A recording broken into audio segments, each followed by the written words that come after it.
ये समिट जो है, मैंने कल भी बोला था, ये हिस्टोरिकल होने वाली है, बिकॉज जैसे डावोस में इकोनॉमिक फोरम के लिए है, ये आने वाले सालों में एक बहुत बड़ा रोल प्ले करेगी. Waves, I'm very happy to be here, and it's a great initiative by the government of India for the film and media industry. I think it's a great, huge step towards launching India as a soft power other than Bollywood in the whole world. And I wish everybody all the best.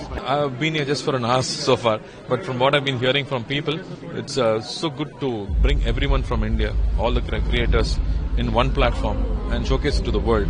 So I think it's a very good initiative, and I hope it continues every year and it becomes a huge opportunity place for more contents to be produced. Do you think it will be the boosting entertainment industry? It should be a big boost for the industry, because the film industry is not recognized as an industry as such.